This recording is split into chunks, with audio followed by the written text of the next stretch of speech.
హుజూరాబాద్ ఉప ఎన్నిక కౌంటింగ్ కు కౌంట్ డౌన్ మొదలైంది. ఎంతో ఉత్కంఠ రేపిన ఈ ఎన్నిక ఫలితం ఎలా ఉంటుందో అని సర్వత్రా ఉత్కంఠ ఉంది. టీఆర్ఎస్ బీజేపీ హోరాహోరీగా తలపడిన ఈ బైపోల్లో ఓటర్ పల్స్ ఏంటన్నది మరికొద్ది గంటల్లో తేలిపోనుంది.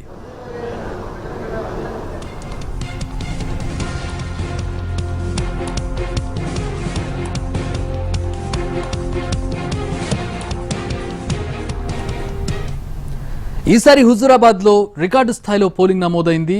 2009లో నియోజకవర్గాల పునర్విభజన జరిగినప్పటి నుంచి జరిగిన ఎన్నికలతో పోలిస్తే ఈసారి రికార్డు స్థాయిలో పోలింగ్ నమోదైంది.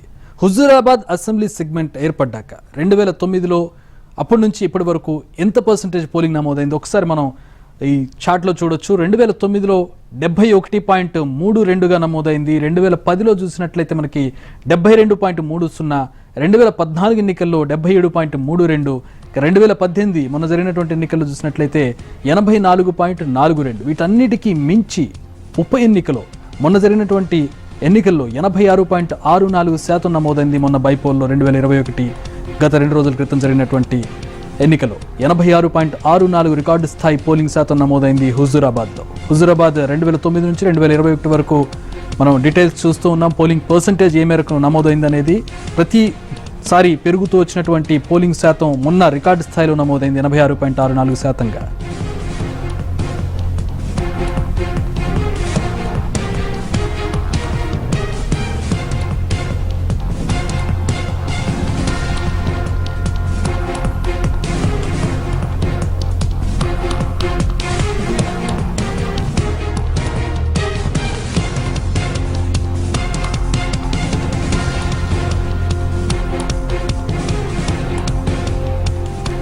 హుజూరాబాద్లో మొత్తం ఎంతమంది ఓటర్లు ఉన్నారో ఆ డీటెయిల్స్ ఒకసారి చూద్దాం. మొత్తం 2,36,873 మంది ఓటర్లు ఉన్నారు.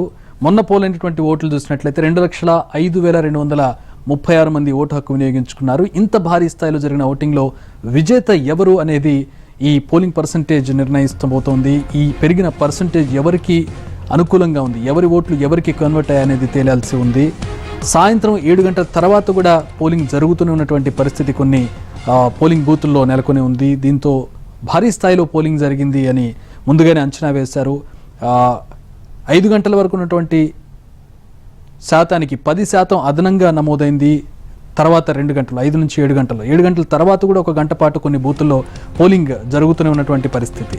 మొత్తం ఓటర్లు 2,36,873 మంది ఉంటే 2 లక్షల పైబడి అంటే 2,05,236 మంది తమ ఓటు హక్కును వినియోగించుకున్నారు.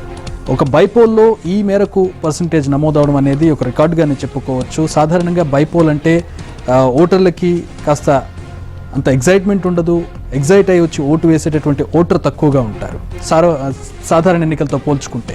కానీ ఈసారి హుజూరాబాద్ బైపోల్లో జరిగినటువంటి ఎన్నికల తీరు చూసినట్లయితే భారీ స్థాయిలో రికార్డు అంటే సాధారణ ఎన్నికల కంటే ఎక్కువ ఈ ఉప ఎన్నికలో నమోదవడం అనేది సర్వత్రా చర్చకు దారితీసింది. ఈ పెరిగిన ఓటింగ్ పర్సంటేజ్ ఎవరికి ఉపయోగపడుతుంది, ఎవరి గెలుపుని నిర్ణయిస్తుందనేది తేలాల్సి ఉంది. ఇక పోలింగ్ ముగిసిన తర్వాత కరీంనగర్లోని ఎస్ఆర్ఆర్ డిగ్రీ కళాశాలలో ఏర్పాటు చేసిన స్ట్రాంగ్ రూమ్లో ఈవీఎంలను భద్రపరిచారు. ఇక్కడ స్థానిక పోలీసులతో పాటు కేంద్ర బలగాలతో పటిష్ట భద్రత ఏర్పాట్లు చేశారు. కళాశాల పరిసరాల్లో 144 సెక్షన్ విధించి 3 అంచెల భద్రతను కల్పించారు. ఓట్ల లెక్కింపుకు 14 టేబుల్స్ ఏర్పాటు చేశారు. 22 రౌండ్లలో ఓట్ల లెక్కింపు జరగబోతోంది. రేపు ఉదయం 8 గంటలకు హుజూరాబాద్లో కౌంటింగ్ ప్రారంభం కానుంది. మొదట పోస్టల్ బ్యాలెట్ను లెక్కించిన తర్వాత ఈవీఎంలలో ఓట్ల కౌంటింగ్ ప్రారంభమవుతుంది. ఈ ఎన్నికల ఫలితాలు ట్రెండ్ ఎప్పట్లోగా తెలుస్తుందో ప్రతినిధి కిరణ్ అందిస్తారు.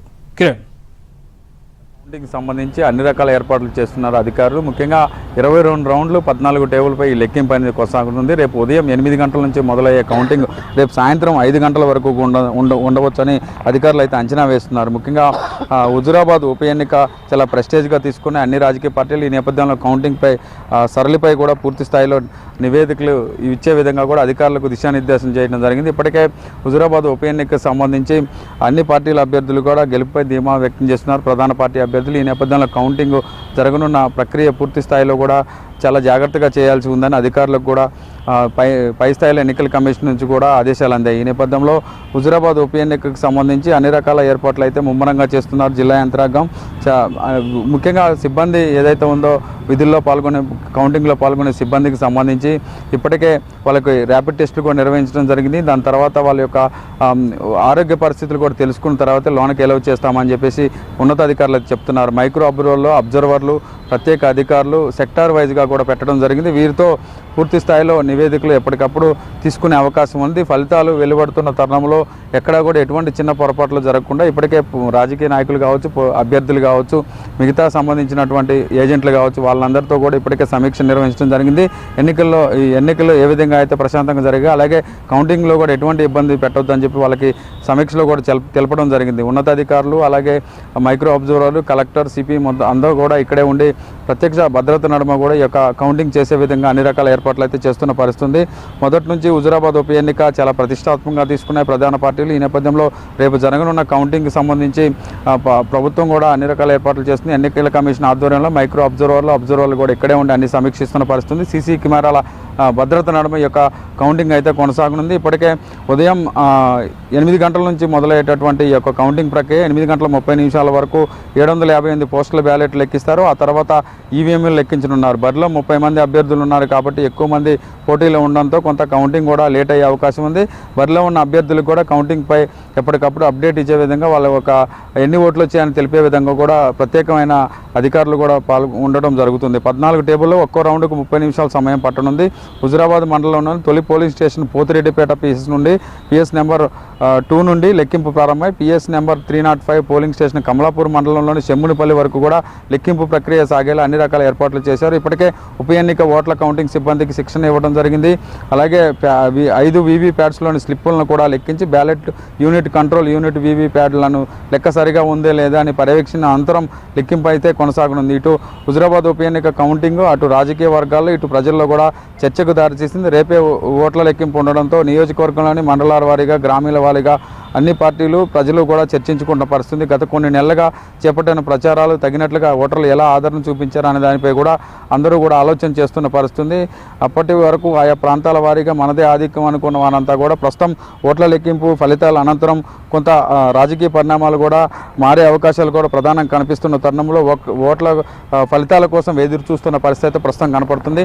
ముఖ్యంగా ఈ ఎస్ఆర్ఆర్ కాలేజీ కరీంనగర్లో లెక్కింపు కేంద్రం ఏదైతే ఉందో కేంద్రానికి మినిమం 200 మీటర్ల దూరంలో కూడా అందరూ ఉండాలి.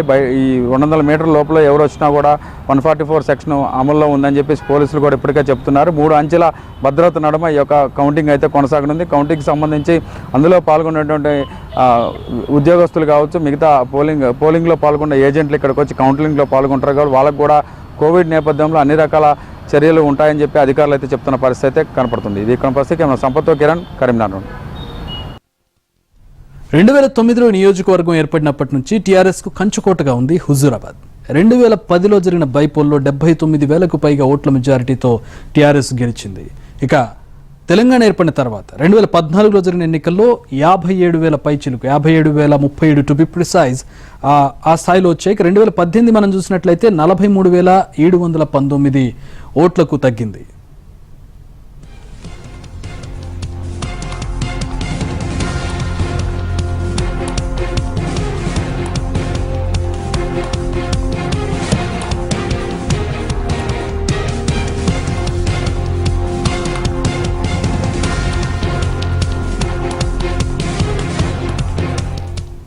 అధికార టీఆర్ఎస్ తన సిట్టింగ్ స్థానాన్ని నిలబెట్టుకుంటుందా? ఈ నియోజకవర్గం ఏర్పడినప్పటి నుంచి ఓటమనేది ఎరగని గులాబీ పార్టీ మళ్లీ తమ జెండా ఎగరేస్తుందా? టీఆర్ఎస్ పార్టీ ఈ ఎన్నికలో ఎలాంటి వ్యూహాన్ని అనుసరించింది? ఇప్పుడు గెలుపుపై ఎలాంటి అంచనాలతో ఉంది? మా ప్రతినిధి రాఘవేంద్ర అందిస్తారు. కౌంటింగ్ మరికొద్ది గంటల్లో ప్రారంభం కాబోతుంది. అధికార టీఆర్ఎస్ పార్టీ సిట్టింగ్ స్థానాన్ని దక్కించుకునేందుకు సర్వశక్తులను ఓడింది. అన్ని రకాల ప్రయత్నాలను కూడా చేసింది. సీనియర్ మంత్రులంతా కూడా హుజూరాబాద్లో మాకాం వేశారు. 2-3 నెలలుగా వారంతా కూడా నియోజకవర్గంలో విస్తృతంగా పర్యటించారు.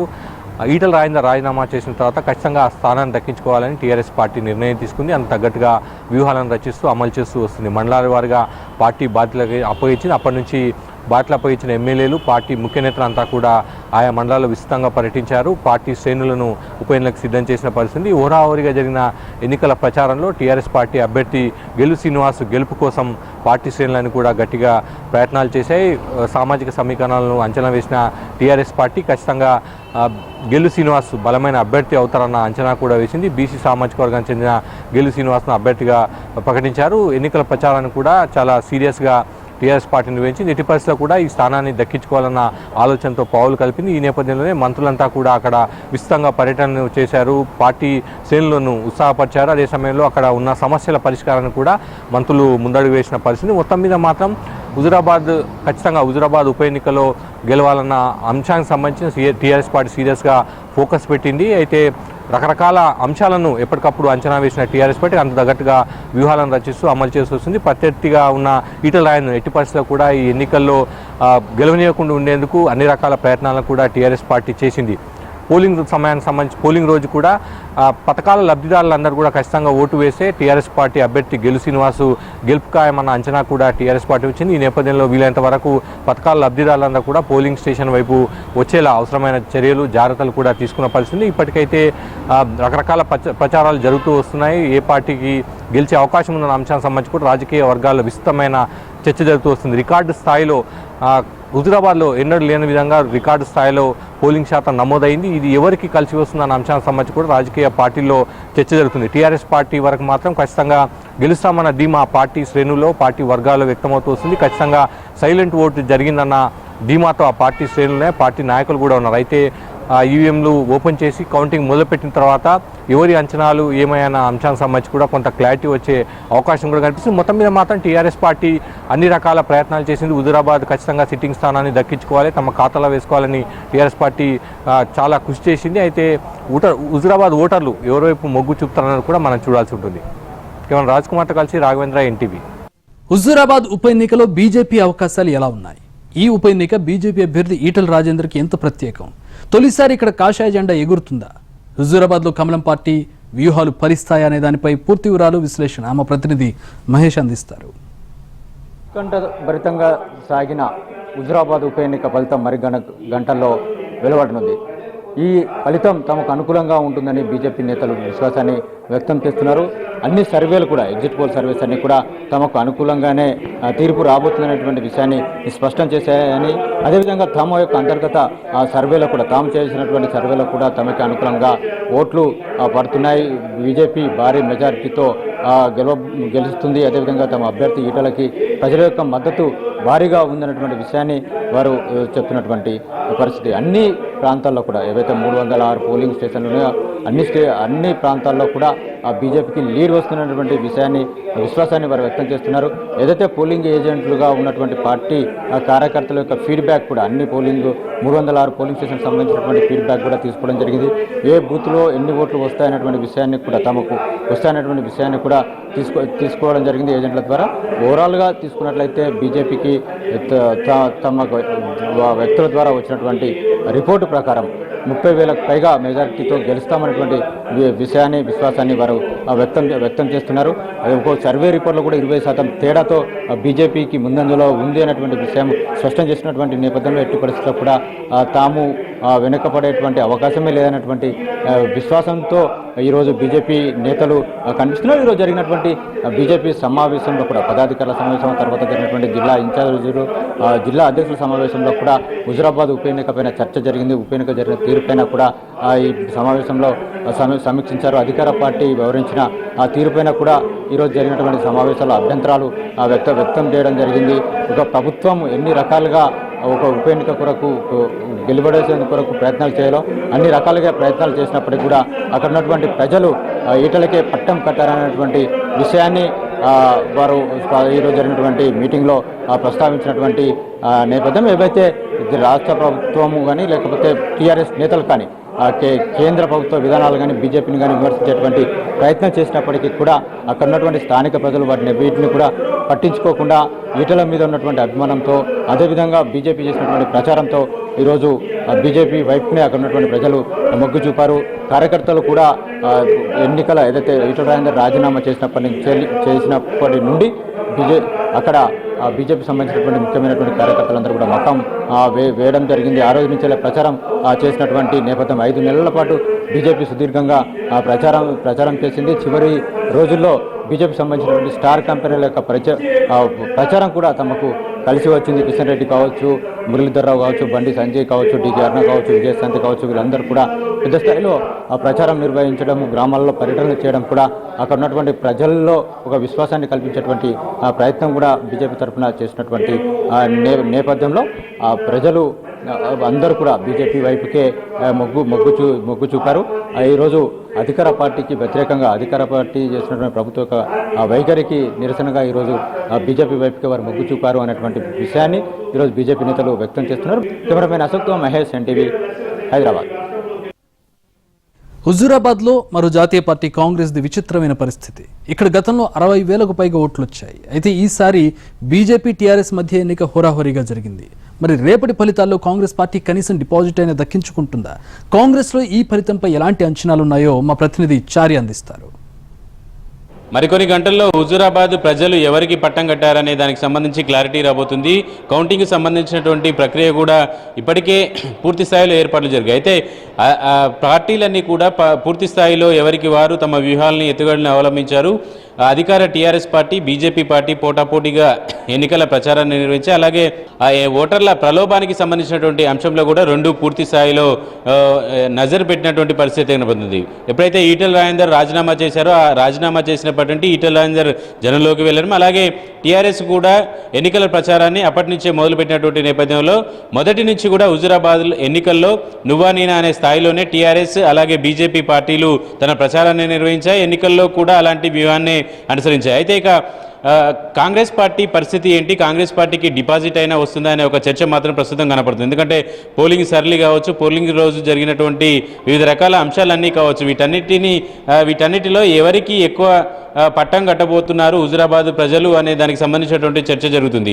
ప్రధానంగా కాంగ్రెస్ పార్టీకి డిపాజిట్ అయినా దక్కుతుందా అనే ఒక చర్చ జరుగుతుంది. ఇప్పటి వరకు కాంగ్రెస్ పార్టీ సాధారణ ఎన్నికల్లో కావచ్చు ఎప్పుడైనా తనకు సాంప్రదాయబద్ధంగా ఉన్నటువంటి ఓటు బ్యాంకు 30 నుంచి 35,000 వరకు ఉంటుంది. అయితే ఈసారి జరిగినటువంటి ఉప ఎన్నికల్లో ఆ ఓటు బ్యాంకు పూర్తి స్థాయిలో కాంగ్రెస్కి పడిందా లేదా అనే అనుమానం మాత్రం చాలా స్పష్టంగా అర్థమవుతుంది. ఎందుకంటే ఎన్నికల ప్రచారం కూడా రెండు పార్టీల మధ్య జరిగింది, పోటీ కూడా రెండు పార్టీల మధ్యనే ఉంటుందనే ఒక చర్చ జరిగినటువంటి నేపథ్యంలో కాంగ్రెస్ పార్టీకి తనకు సహజంగా వచ్చేటువంటి ఓటు బ్యాంక్ అయినా పడుతుందా లేదా అనేది ఒక ప్రశ్న మాత్రం ఉత్పన్నమవుతుంది. ఎందుకంటే కాంగ్రెస్ పార్టీకి ఆశించిన స్థాయిలో ఓటర్ల దగ్గరికి వెళ్ళలేకపోయింది అనే ఒక అంశం కావచ్చు.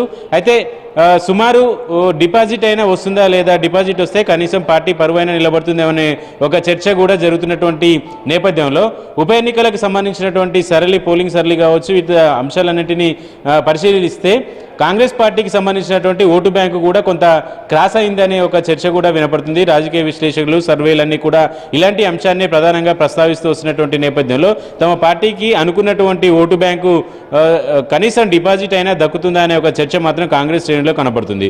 మొత్తానికి హుజూరాబాద్లో జరిగినటువంటి ఉప ఎన్నికల్లో కాంగ్రెస్ పార్టీకి మొదటి నుంచి కూడా కొంత ప్రతిష్టాత్మకంగానే మారింది. ఎందుకంటే ఇక్కడ రెండు పార్టీల మధ్యనే పోటీ అని జరుగుతున్నటువంటి నేపథ్యంలో కాంగ్రెస్ పార్టీ పోటీలో కూడా లేకుండా పోయినటువంటి పరిస్థితిని మనం చూస్తూ వచ్చాం. ఇక పోలింగ్ సంబంధించి కావచ్చు, జరిగినటువంటి ఓటింగ్లో జరిగినటువంటి ఇతరత్ర ప్రలోభాలు ఇలాంటి అంశాలన్నింటినీ కూడా దృష్టిలో పెట్టుకుంటే కాంగ్రెస్ పార్టీ యువతకు సంబంధించినటువంటి ఓటు బ్యాంకు మీద కొంత దృష్టి సారించింది. నిరుద్యోగులకు సంబంధించినటువంటి అంశాల మీద ఫోకస్ చేసినటువంటి నేపథ్యంలో ఎన్ఎస్యూఐ రాష్ట్ర అధ్యక్షుడు బల్మూరి వెంకట్ని బరిలో దించింది. అయితే యూత్ కాంగ్రెస్ పార్టీకి ఎంతవరకు కనెక్ట్ అయ్యారు, ఈ ఎన్నికల్లో పరిస్థితి ఏంటి అనేది కూడా కొంత మీమాంసగా మారింది. అభ్యర్థికి సంబంధించినటువంటి అంశాల మీద కూడా కొంత నెగిటివ్ ప్రచారం అయితే జరిగింది.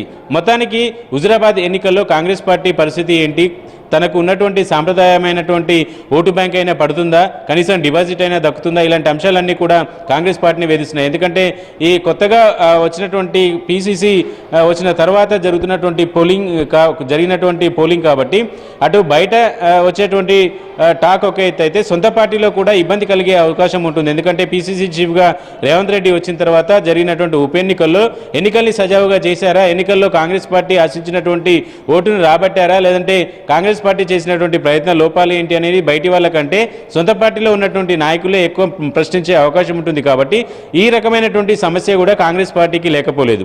వీటన్నిటి నేపథ్యంలో డిపాజిట్ అయినా వస్తే కనీసం పరువైనా దక్కుతుందనే ఒక అభిప్రాయానికి కాంగ్రెస్ నేతలు వచ్చినటువంటి నేపథ్యంలో హుజూరాబాద్ ప్రజలు ఎవరికి పట్టం కట్టారు అనేది తేలబోతుంది. ఆ హుజూరాబాద్ ప్రజలు కాంగ్రెస్ పరువైనా నిలబెడతారా, లేదంటే ఎవరికి పట్టం కట్టారు, కాంగ్రెస్ పరిస్థితి ఏంది, వాటి ఉప ఎన్నికల ఫలితాల తర్వాత కాంగ్రెస్లో ఎలాంటి పరిణామాలు చోటు చేసుకుంటాయి, ఇలాంటి అంశాలన్నీ కూడా కొంత ఆసక్తిగా మారినటువంటి పరిస్థితి అయితే కనపడుతుంది. కెమెరామెన్ శ్రీనివాస్ గౌడ్తో చారి, ఎన్టీవీ, గాంధీభవన్ నుంచి. అది హుజూరాబాద్కు సంబంధించి 3 ప్రధాన పార్టీల గెలుపుకి సంబంధించి అలాగే ఎన్నికల సరళిపై అనాలిసిస్ చూసాం. బ్రేక్. హుజూరాబాద్ ఉప ఎన్నికకు భిన్నంగా బద్వేల్ బైపోల్ ఉంది. ఏపీలో ప్రధాన ప్రతిపక్షమైన టీడీపీ ఈ ఎన్నికకు దూరంగా ఉంది. జనసేన కూడా పోటీ చేయలేదు. బీజేపీ, కాంగ్రెస్ ఇక్కడ పోటీ చేశాయి. దీంతో బద్వేల్లో బైపోల్ ఫలితాలపై అంత ఉత్కంఠ లేదని చెప్పాలి. బద్వేల్ శివార్లోని బాలయోగి గురుకుల పాఠశాలలో కౌంటింగ్ ఏర్పాట్లు చేశారు.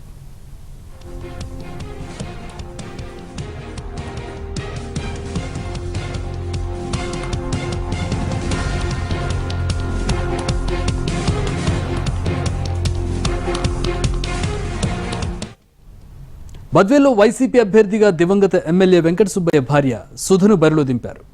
బీజేపీ అభ్యర్థి పనతల సురేష్, కాంగ్రెస్ అభ్యర్థి మాజీ ఎమ్మెల్యే పిఎం కమలమ్మతో పాటు మరో 12 మంది అభ్యర్థులు బరిలో నిలిచారు. ఈ బైపోల్లో గత ఎన్నికల కంటే ఎక్కువ మెజార్టీతో గెలవాలని వ్యూహాలు రచించింది వైసీపీ.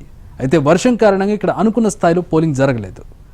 2019లో చూసినట్లయితే 77.64% నమోదైంది. 2014లో 72.87% పోలింగ్ నమోదైంది. అయితే ఈ ఉప ఎన్నికలో చూసినట్లయితే ఆ రెండింటి మీద బాగా తగ్గిన ఫిగర్ని మనం చూడవచ్చు. 2021లో మొన్న జరిగినటువంటి ఎలక్షన్లో 68.12%.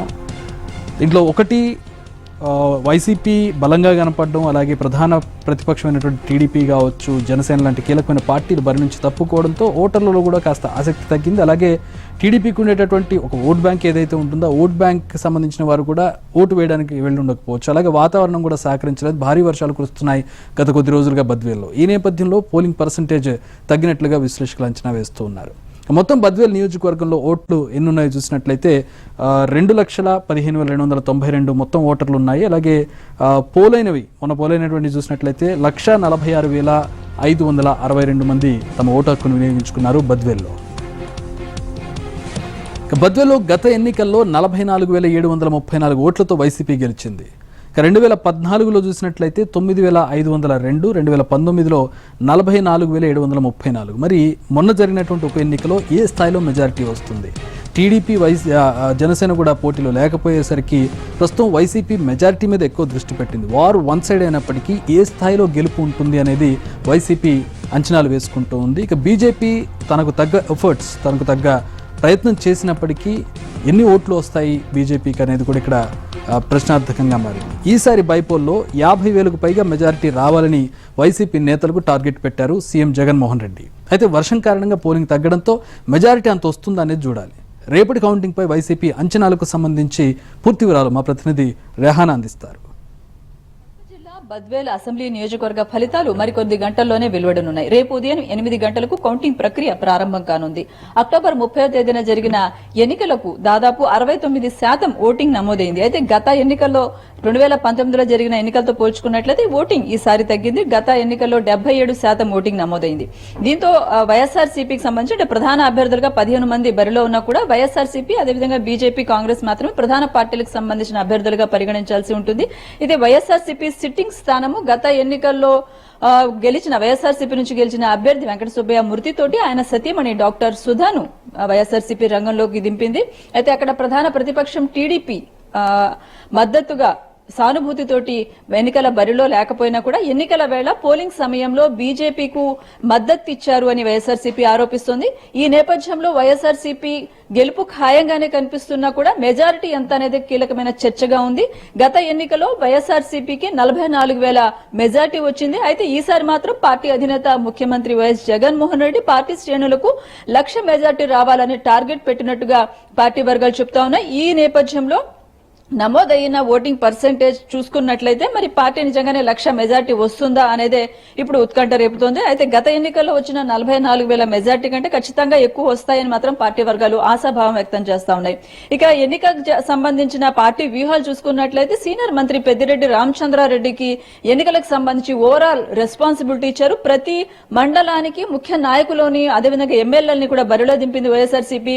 తమ సిట్టింగ్ స్థానము ఇది రిజర్వ్డ్ అసెంబ్లీ సెగ్మెంట్ అయినప్పటికీ అందులోనూ కడప జిల్లా వైఎస్ఆర్సీపీకి సంబంధించి గట్టి పట్టున్న ప్రాంతం అయినప్పటికీ కూడా పార్టీ ఎక్కడ ఓవర్ కాన్ఫిడెన్స్ లోకి వెళ్లలేదు. ప్రతి అంశాన్ని ప్రతి వ్యూహాన్ని పకడ్బందీగానే గ్రౌండ్ లో దాన్ని అమలు చేసే ప్రయత్నం చేసింది. సీనియర్ నాయకులందరినీ మోహరించారు. అదేవిధంగా ఏ సెక్టార్లు ఏ సామాజిక వర్గాలు నియోజకవర్గంలో ఉంటాయో ఆయా సామాజిక వర్గాలకు సంబంధించిన నాయకులను అక్కడ మోహరించడం వాళ్ళందరినీ కోఆర్డినేట్ చేసే ప్రయత్నం చేశారు. మరొక అంశం చూసుకున్నట్లయితే ప్రభుత్వం అమలు చేసిన పథకాలన్నింటినీ కూడా ప్రజలకు తీసుకువెళ్లే ప్రయత్నం చేశారు. ఇంటింటికి తీసుకువెళ్లి ఎవరైతే లబ్ధిదారులు ఉన్నారో వాళ్ళందరికీ ప్రభుత్వం అమలు చేసిన పథకాలను తీసుకొచ్చిన సంక్షేమాన్ని వివరించే ప్రయత్నం చేశారు. ఇవన్నీ చేయడం ద్వారా ప్రజల మద్దతు కూడగట్టుకునే వ్యూహాన్ని వైఎస్ఆర్సీపీ అమలు చేసింది. ఇక మరొక కీలకమైన అంశం చూసుకున్నట్లయితే ముఖ్యమంత్రి వైఎస్ జగన్మోహన్ రెడ్డి స్వయంగా ఆయన ఒక లేఖను కూడా విడుదల చేశారు. నియోజకవర్గంలో ఉన్న లబ్ధిదారులకు సంబంధించి ముఖ్యమంత్రి ప్రచారానికి వెళ్లలేదు. ప్రచారానికి వెళ్లకుండా ఆయన ఏదైతే తిరుపతి ఉప ఎన్నికల్లో అనుసరించిన వ్యూహాన్ని వైఎస్ఆర్సీపీ ఇక్కడ కూడా అనుసరించిందని చెప్పాలి. ముఖ్యమంత్రి ప్రజలందరికీ అప్పీల్ చేస్తూ ఒక లేఖను రాశారు. ప్రతి వ్యక్తికి ప్రతి కుటుంబానికి కూడా ముఖ్యమంత్రి స్వయంగా వాళ్ళకి ఏ పథకాలు లబ్ధి జరిగింది అనేది వాళ్ళ ముఖ్యమంత్రి సిగ్నేచర్ తోటి లేఖలు వెళ్ళాయి. ఈ లేఖల్ని స్థానికంగా ఉన్న నాయకులందరూ కూడా లబ్ధిదారులకు వాళ్ళ ఇళ్లకు వెళ్లి ఇవ్వడం జరిగింది. మొత్తంగా చూసుకున్నట్లయితే అటువైపు బీజేపీ కూడా తమ వ్యూహాల్ని పూర్తి స్థాయిలో అమలు చేసే ప్రయత్నం చేసింది. సీనియర్ నాయకులు కూడా రంగంలో దిగారు. అయితే మొత్తంగా ఓవరాల్ గా చూసుకున్నట్లయితే కనుక బీజేపీ టీడీపీ కావచ్చు లేదంటే జనసేన మద్దతు చేస్తామని చెప్పి ఆ పార్టీ అనౌన్స్ చేసింది.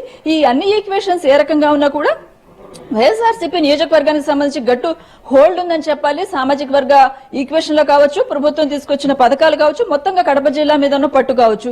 ఈ నేపథ్యంలో ఖచ్చితంగా రేపటి ఫలితాలు వన్ సైడెడ్ గానే ఉంటాయనేది స్పష్టమవుతా ఉంది. గత ఎన్నికల కంటే కూడా ఎక్కువే వస్తాయని అంచనాలు స్పష్టంగా వినిపిస్తా ఉన్నాయి. అయితే 1,00,000 మెజార్టీ వస్తుందా రాదా అనేది ఒక ఉత్కంఠ మాత్రం పార్టీ వర్గాల్లో వ్యక్తమవుతా ఉంది. కొంతమంది మాత్రం పూర్తిగా బీజేపీకి డిపాజిట్లు కూడా రావని అభిప్రాయం వ్యక్తమవుతున్నా కూడా రేపటి కౌంటింగ్ లో ఏ రకంగా ఓటర్లు ఎవరికి ఏ రకంగా తీర్పిచ్చారు, నిజంగానే వైఎస్ఆర్సీపీకి పూర్తి స్థాయి మద్దతు ఇచ్చారా లేదనేది తేలిపోతోంది. ఇది వైఎస్ఆర్సీపీకి మరొక విజయం గనక పూర్తి స్థాయిలో తమ ఖాతాలో వేసుకుంటుంది. గత ఎన్నికల నుంచి ఇప్పటి వరకు స్థానిక సంస్థల ఎన్నికల్లో మెజార్టీ స్థానాలు రికార్డు స్థాయిలో గెలుపులు సాధించిన వైఎస్ఆర్సీపీకి ఈ బద్వేల్ నియోజకవర్గ ఫలితాల్లో కూడా ఒకవేళ 1,00,000 గానీ లేదంటే 44,000 దాటితే గానీ ప్రో ఇన్కంబెన్సీ అని చెప్పుకోవడానికి ఒక అవకాశం ఉంటుందని మాత్రం చెప్పాల్సి ఉంటుంది. కెమెరా పర్సన్ నానితో రెహానా ఎన్టీవీ అమరావతి నుంచి. ఏపీలో బలపడాలని చూస్తున్న బీజేపీ ఈ బైపోల్ను అవకాశంగా తీసుకుంది. మిత్రపక్షం జనసేన ఎన్నికలకు దూరంగా ఉంటామని ప్రకటించిన కమలనాథులు మాత్రం పోటీకి మొగ్గు చూపారు. మరి బీజేపీ ఏ మేరకు తన ప్రభావం చూపగలుగుతుంది, దీనిపై కమలం పార్టీలో ఎలాంటి అంచనాలున్నాయో మా ప్రతినిధి పిఎంఆర్ చంద్రశేఖర్ అందిస్తారు. సంబంధించిన కౌంటింగ్ ప్రక్రియ ప్రారంభం కాబోతున్న నేపథ్యంలో బీజేపీ కూడా తమకు ఎన్ని ఓట్లు వస్తాయి అన్న అంశానికి సంబంధించి ఇప్పటికే కొంత లెక్కలు వేసుకుంటున్న పరిస్థితి కనిపిస్తుంది. గతంతో పోల్చుకుంటే మెరుగైన ఓట్లు వచ్చే అవకాశం చాలా ఎక్కువగా కనిపిస్తుందని చెప్పడంతో పాటు ఇటీవల తిరుపతి ఉప ఎన్నికలు కావచ్చు, స్థానిక సంస్థల ఎన్నికలు ఇటువంటి వాటితో పోల్చుకుంటే చాలా మెరుగైన ఓట్ల శాతం అనేది బద్వేలు ఉప ఎన్నికల్లో బీజేపీకి అనుకూలంగా ఓట్లు ఎక్కువగా పడే అవకాశం ఉందనేది అయితే చాలా స్పష్టంగా బీజేపీలోని నేతలందరూ కూడా చెప్తూ వస్తున్న పరిస్థితి కనిపిస్తుంది. ప్రధానంగా చూసుకుంటూ ఉంటే ప్రధానమైన పార్టీలు ప్రతిపక్ష పార్టీలైన అటు తెలుగుదేశం కావచ్చు, జనసేన కావచ్చు పోటీలో లేకపోవడం వల్ల ప్రత్యామ్నాయంగా అంటే వైసీపీకి ప్రత్యామ్నాయంగా అధికార పార్టీకి ప్రత్యామ్నాయంగా ప్రస్తుతం ఈ ఉప ఎన్నికల వరకు అయితే తామే ఉన్నాం కాబట్టి ఖచ్చితంగా వైసీపీని వ్యతిరేకించే ఓటంతా కూడా తమ వైపే మళ్ళింది కాబట్టి ఖచ్చితంగా మెరుగైన ఓట్ల శాతం ఎక్కువగానే ఉంటుంది అని చెప్పడంతో పాటుగా మిగతా అంటే ఆ ఎన్నికల్లో బీజేపీ అభిప్రాయం మేరకు చూసుకుంటా బద్వేలు ఉప ఎన్నికల్లో వైసీపీ చాలా స్పష్టంగా రిగ్గింగ్కి పాల్పడింది. దాదాపు 28 పోలింగ్ సెంటర్లలో పోలింగ్ స్టేషన్లలో పెద్ద ఎత్తున రిగ్గింగ్కి పాల్పడింది కాబట్టి అక్కడ రీపోలింగ్ జరపాలని తాము డిమాండ్ చేసినప్పటికీ సిఈసి దీని మీద ఎటువంటి నిర్ణయం తీసుకోలేదు. సో ఈ నేపథ్యంలో రిగ్గింగ్కు పాల్పడేదాకా వెళ్ళింది అంటే ఖచ్చితంగా అక్కడ వైసీపీ తమకు వ్యతిరేకత ఉంది అనే భావనతోనే ఆ పార్టీ అధికార పార్టీ ఉంది కాబట్టి అక్కడ రిగ్గింగ్కు పాల్పడింది అన్న ఈ అంశాన్ని బేస్ చేసుకుని బీజేపీ విశ్లేషణ చేసుకుంటూ వస్తున్న పరిస్థితి కనిపిస్తుంది. సో ఓవరాల్ గా చూసుకుంటా అంటే తాము గట్టిగా పోరాడడం వల్ల మరొక వైపు అధికార పార్టీకి వ్యతిరేకంగా ప్రతిపక్ష పార్టీలైన అటు టీడీపీ కావచ్చు, జనసేన కావచ్చు బరిలో లేకపోవడం వల్ల వ్యతిరేక ఓటంతా కూడా తమకు వచ్చే అవకాశాలు చాలా స్పష్టంగా కనిపిస్తున్నాయి. దీంతో ఓట్ల శాతం ఓట్లు చాలా ఎక్కువగా పడే అవకాశం కనిపిస్తుంది. గెలుపు విషయాన్ని పక్కన పెడితే కొంత పరువు దక్కించుకునే దిశగానే ఈ ఎన్నికలు తమకు ఉంటాయనేది బీజేపీ నేతల విశ్లేషణగా కనిపిస్తుంది. మరొక విషయం చూస్తూ ఉంటే స్థానికంగా ఉన్న తెలుగుదేశం నేతలు అలాగే సీఎం రమేష్ కావచ్చు, ఆదినారాయణ రెడ్డి కావచ్చు వాళ్ళందరూ కూడా తెలుగుదేశం పార్టీకి సంబంధించిన బద్వేలు నియోజకవర్గానికి సంబంధించిన స్థానిక నేతలతో కూడా కొంత ర్యాపో మెయింటైన్ చేయడం వాళ్ళకు వైసీపీకి వ్యతిరేకంగా బీజేపీ వైపు అనుకూలంగా మళ్లించే ప్రయత్నం ఇటువంటి ప్రక్రియ అంతా చేపట్టడం ద్వారా ఖచ్చితంగా గతంతో పోల్చుకుంటే చాలా మెరుగైన ఫలితం, మెరుగైన ఓట్ల శాతం అనేది బీజేపీకి ఉంటుందనేది ఆ పార్టీ నేతల అంచనా. కెమెరామెన్ కోటితో Chandrasekhar, NTV, Amaravati. Postal ballot service ఓట్లను లెక్కించిన తర్వాత ఈవీఎంలలో ఓట్లను లెక్కిస్తారు. వీటి ఫలితాలు 8 గంటల తర్వాత వస్తాయి. వర్షం వల్ల కౌంటింగ్కి ఎలాంటి ఇబ్బందులు లేవని ఎన్నికల అధికారులు వెల్లడించారు. మరిన్ని వివరాలు మా ప్రతినిధి చంద్రశేఖర్ అందిస్తారు. ఉప ఎన్నికల్లో కౌంటింగ్కు ఏర్పాట్లన్నీ పూర్తయ్యాయి. ప్రస్తుతం మనం బాలయోగి గురుకుల పాఠశాలలో ఉన్నాం. ఇక్కడ ఈ ప్రాంతంలోనే ఓట్ల లెక్కింపు చేయనున్నారు. కౌంటింగ్ సందర్భంగా భారీ బందోబస్తు ఏర్పాటు చేశారు. బద్వేల్లో 144 సెక్షన్ అట్లాగే 30 యాక్ట్ కూడా అమల్లో ఉన్నాయి. ఓట్ల లెక్కింపు దాదాపు 11 గంటలకు పూర్తయ్యే అవకాశం ఉంది. ఈ భవనంలోనే 4 హాళ్లలో ఓట్లు లెక్కించున్నారు. ఒక్కొక్క హాల్లో 7 టేబుల్ చొప్పున 28 టేబుల్ ఏర్పాటు చేశారు. కరోనా నేపథ్యంలో టేబుల్కి మధ్య 6 అడుగుల మధ్య దూరం ఉండేలా అధికారులు చర్యలు తీసుకున్నారు. మొత్తం 12 రౌండ్లలో ఓట్ల లెక్కింపు పూర్తయ్యే అవకాశం ఉంది. 7:30కు మొదట ఏజెంట్ల సమక్షంలో స్ట్రాంగ్ రూమ్ ఓపెన్ చేసి ఈవీఎంలను బయటికి తీసి హాళ్లకు పంపిణీ చేస్తారు. 8 గంటలకు 6వ రూమ్లోనే పోస్టల్ బ్యాలెట్లు లెక్కిస్తారు. 235 పోస్టల్ బ్యాలెట్లు ఉన్నాయి. అయితే సర్వీసు ఓటర్లకు రేపు ఉదయం వరకు కూడా సమయం ఇచ్చారు. రేపు ఉదయం వరకు వారు ఓటు హక్కును వినియోగించుకునే అవకాశం ఉంది. 8 గంటలకు ఓట్ల లెక్కింపు ప్రారంభమవుతుంది. 11 గంటలకు పూర్తయ్యే అవకాశం ఉంది. గతంలో బద్వేలు ఎన్నికల్లో 77% ఓట్లు పోలయ్యాయి. ఈ ఎన్నికల్లో 68.37% మాత్రమే ఓట్లు పోలయ్యాయి. గతంలో 10 రౌండ్లు అంటే 10 టేబుల్స్ ఏర్పాటు చేస్తే ఇప్పుడు 28 టేబుల్స్ ఏర్పాటు చేశారు. 12 రౌండ్లలో ఓట్ల లెక్కింపు పూర్తయ్యే అవకాశం ఉంది. ప్రతి టేబుల్కి కూడా ఒక సూపర్వైజర్ని ఏర్పాటు చేశారు. ఓట్ల లెక్కింపు సందర్భంగా ఎలాంటి వివాదం తలెత్తకుండా అధికారులు అవసరమైన చర్యలన్నీ తీసుకున్నారు. సూపర్వైజర్తో పాటు మైక్రో అబ్జర్వర్ కూడా ఓట్ల లెక్కింపు కేంద్రంలో ఉంటారు. అలాగే ఎప్పటికప్పుడు ప్రతి రౌండ్కి కూడా లెక్కింపు ఫలితాలను వెల్లడించేందుకు డిస్ప్లే బోర్డులు ఏర్పాటు చేశారు. ఇక్కడ పూర్తిగా ఆంక్షలు కూడా ఉన్నాయి. లోపలికి ఎన్నికల ఏజెంట్లు అట్లాగే కౌంటింగ్ సిబ్బంది మినహా ఎవరిని అనుమతించేది లేదు. లోపలికి వెళ్ళే వారు ఎవరు కూడా సెల్ ఫోన్ తీసుకునే అవకాశం కూడా ఉండదు. మొత్తం మీద దాదాపు 3 వారాలకు పైగా బద్వేలు ఉప ఎన్నిక ఉత్కంఠ రేపింది. బీజేపీ అట్లాగే వైసీపీ కాంగ్రెస్ మధ్య హోరాహోరీ ప్రచారం జరిగింది. నియోజకవర్గం మొత్తం మీద 2,15,000 పైచిలకు ఓట్లున్నాయి. 1,47,000 ఓట్లు పోలయ్యాయి. అంటే 68.37% ఓట్లు పోలయ్యాయి. ఈ మొత్తం ఓట్ల లెక్కింపు పూర్తయితే ఫలితాలు వెల్లడయ్యే అవకాశం ఉంది. 11 గంటలకు పూర్తి స్థాయిలో కౌంటింగ్ పూర్తయ్యే అవకాశం ఉంది. తొలి రౌండ్ ఫలితం 8:30 గంటలకు వచ్చే అవకాశం ఉందని ఎన్నికల అధికారులు చెబుతున్నారు. ఎన్నికల కౌంటింగ్ సంబంధించి అన్ని ఏర్పాట్లు పూర్తయ్యాయి. ఎవరు కూడా ఎలాంటి అవాంఛనీయ సంఘటనలకు పాల్పడొద్దనేది పోలీసులు ఎన్నికల అధికారులు ఇప్పటికే విజ్ఞప్తి చేశారు. కఠిన ఆంక్షలు కూడా అమలు చేశారు. మొత్తం మీద రేపు 11 గంటలకు బద్వేలు ఉప ఎన్నికపై ఉన్న ఉత్కంఠ వీడే అవకాశం ఉంది. ఈ ఎన్నికల ఫలితాలపై ఎవరికి వారే ధీమా వ్యక్తం చేస్తున్నారు. అయితే ఇప్పటికే కొన్ని మెజార్టీ పైన పందెం కూడా కాసారు. బెట్టింగ్ కూడా చాలా తీవ్రంగా కొనసాగింది. వైసీపీ క్యాడర్ పూర్తిగా పందెం కాసింది. 20,000 ఓట్లకు మించి రావు అని కొందరు, 20,000 లోపే వస్తాయని మరికొందరు పందెం కూడా కాశారు. రేపు 11 గంటలకు ఈ ఫలితాలు వెల్లడయ్యే అవకాశం ఉంది. ఇది బద్వేలు నియోజకవర్గంలో తాజా పరిస్థితి. కెమెరామెన్ చాంద్తో చంద్రశేఖర్, ఎన్టీవీ, బద్వేలు, కడప జిల్లా. మొత్తంగా ఇటు హుజూరాబాద్ అటు బద్వేల్లో రెండు ప్రాంతాల్లో రెండు భిన్నమైన పరిస్థితుల్లో రెండు భిన్నమైన ఓటింగ్ సరళి నమోదైనటువంటి నేపథ్యంలో భిన్నమైన ఎక్స్పెక్టేషన్స్తో ఉన్నాయి రెండు బద్వేలు హుజూరాబాద్ కూడా.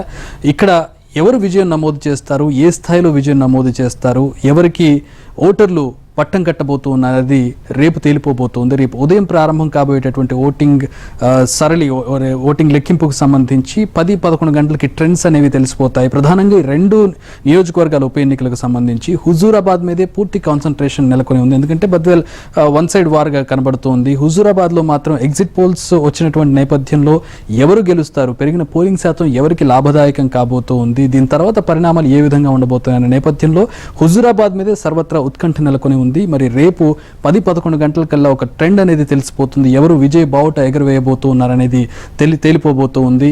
మరి రేపు ఉదయం ప్రారంభం కాబోయేటటువంటి ఎన్నికల కౌంటింగ్ రిజల్ట్స్ వరకు కూడా మినిట్ టు మినిట్ అప్డేట్స్ ఎన్టీవీలో కొనసాగుతూ ఉంటాయి.